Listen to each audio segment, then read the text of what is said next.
Magluto tayo, guys. Ang ating lunch for today, ayan o, prawns.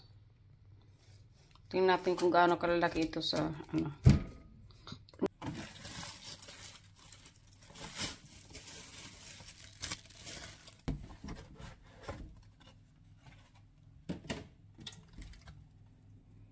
Yan mga kaibigan, malalaki din pala. Ayan. Pero 3-4 lang. Ako lang naman ang kakain. Tapos ibalik lang natin sa freezer.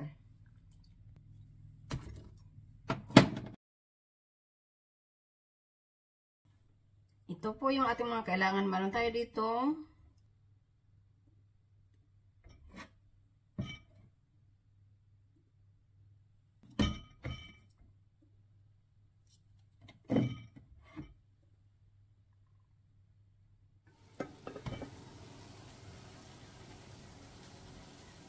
Tara mga kaibigan, kainan na.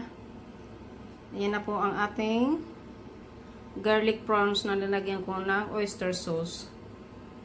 At dito mayroon tayong rice. At nilagyan ko ng konting sabaw. Sabaw sa ating prawns. At konting plain rice. So ayan, kainan na po, kainan na.